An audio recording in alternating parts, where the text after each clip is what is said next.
Hai teman-teman semua, kembali lagi bersama saya dan saya akan memperkenalkan nama saya Linda Nitbani dan di sini saya akan menjelaskan materi sedikit tentang pengertian gelombang dan bunyi. Yang pertama, gelombang dan bunyi. Pengertian gelombang dan bunyi. Gelombang dan bunyi adalah suatu bentuk gelombang mekanik yang merambat melalui medium perambatan bunyi ini dapat berupa zat padat atau cair seperti udara dan air. Gelombang bunyi juga merupakan gelombang longitudinal yang mana arah getaran partikel medium gelombang bunyi sejajar dengan perambatannya. Gelombang bunyi terbentuk oleh getaran suatu objek seperti suara alat musik dimainkan, baik itu alat musik getaran. Getaran ini menyebabkan perubahan tekanan di sekitarnya yang merambat sebagai gelombang bunyi. Gelombang bunyi dapat dideteksi oleh telinga manusia atau peralatan pendengaran lainnya. Dalam kehidupan manusia, gelombang bunyi dapat digunakan untuk berkomunikasi, mendeteksi suatu objek, hingga banyak diaplikasikan di berbagai bidang seperti industri, kedokteran, dan juga seni. Kemudian yang kedua, sifat-sifat gelombang. Sifat-sifat gelombang dibagi menjadi beberapa bagian, yaitu yang pertama, refleksi.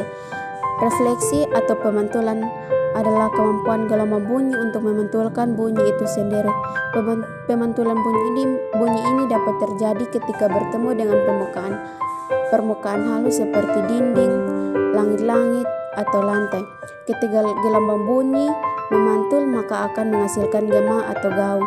Sifat refleksi ini sangat penting dan dibutuhkan dalam kehidupan sehari-hari, seperti dalam desain ruangan, akustik bangunan, dan sistem audio. Contohnya sederhana dari sifat refleksi pada gelombang bunyi itu dengan adanya pantulan suara yang terdengar ketika kita berbicara di dekat dinding atau di dalam ruangan yang kosong. Yang kedua, interferensi. Interferensi yaitu sifat gelombang bunyi yang terjadi ketika dua atau lebih gelombang bunyi bertemu dan saling berinteraksi. Interferensi ini dapat menghasilkan penguatan atau pelemahan bunyi tergantung pada fase dan amplitudo gelombang bunyi.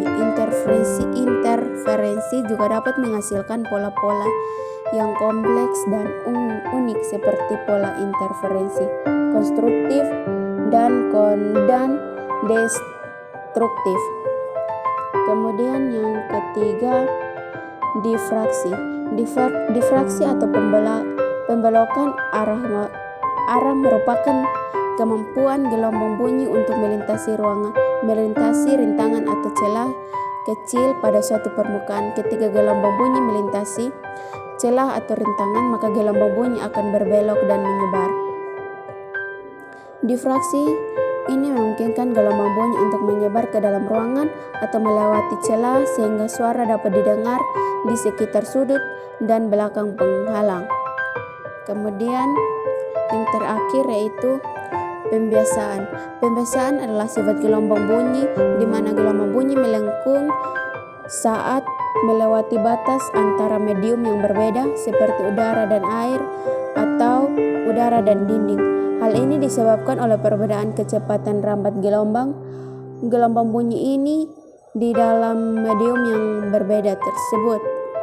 Contohnya, ketika kamu berada di tepi kolam renang dan mendengar suara dari seseorang yang berada di dalam kolam renang.